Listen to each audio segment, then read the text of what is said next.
Someone asked me once, and I've been asked more times than I can count, but Sandra, what is it that you really do? And for a long time, that question made me feel like something was wrong with me. What's up with that? Like the fact that I couldn't give a clean, single answer meant I lacked discipline, lacked focus, lacked the thing that separates the serious artists from the scattered ones. I bought it. Hook, line, and sinker. You got me. And here's the thing that nobody tells you when you're a young mother and an artist trying to survive. You don't get to focus on one thing. You get to focus on everything, or you don't eat. You don't show up for first grade. You don't make it to graduation. You don't get to be present in your children's lives and keep your creative life breathing all at the same time. It just doesn't happen. So you learn, you adapt, you find every flexible avenue available to you. So I learned producing because people kept saying no to my writing, you know? I learned facilitation because I kept meeting people who were broken and needed a safe space. I learned to create safe spaces because I'd spent years in PTA meetings and organizations, building community, learning about diversity, building from nothing.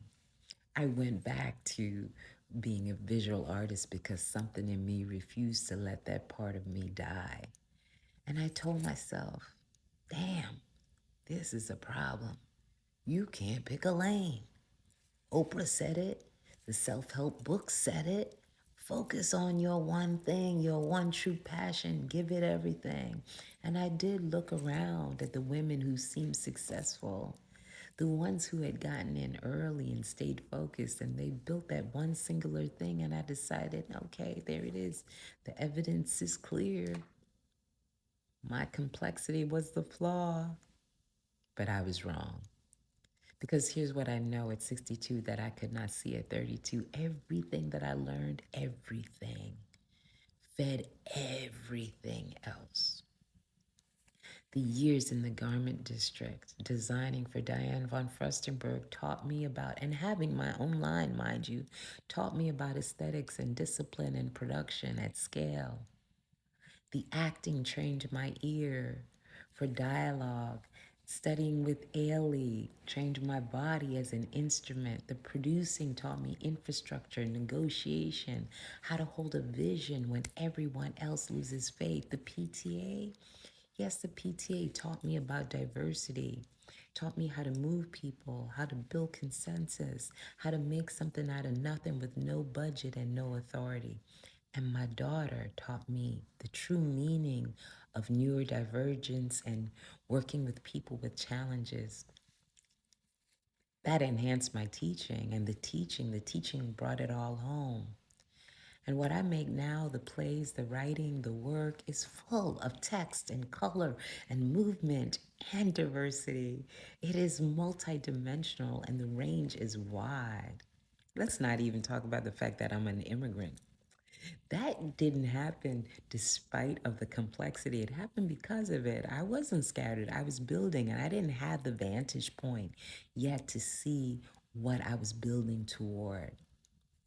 Hey, I want to say something to the young feminists in the room because this matters. Feminism is not one shape. The woman who stayed home and raised her children chose something. And that choice is no less political, no less powerful, no less feminist than the woman who climbed a corporate ladder or built a single brilliant career. We do not get to rank those choices. I was both, mother and artist, and I survived by being many things at once. Not because I lacked conviction, but because I refused to disappear entirely from either world. I refused, and that refusal was its own kind of focus. Hallelujah. I'll be honest. I don't fully explain myself anymore. Not because I'm hiding, because I'm done justifying the architecture of my life to people who want a simpler building. What I offer instead is this: I am a butterfly. I bore easily. I am flooded with ideas. I always want to try something new. That is not a diagnosis. That is not a deficit. That is how I'm built. And at 62, finally, fully, without apology, I can see the tapestry. I can see where every thread belongs. Every detour was data. Every discipline I picked up to survive became a gift I didn't know I was giving myself. Whatever I lack in expertise, I am humble enough to collaborate. Whatever I don't know, I'm curious enough to learn. But mm-mm, I will not keep making complexity the problem. Complexity was never the problem. It was the whole point.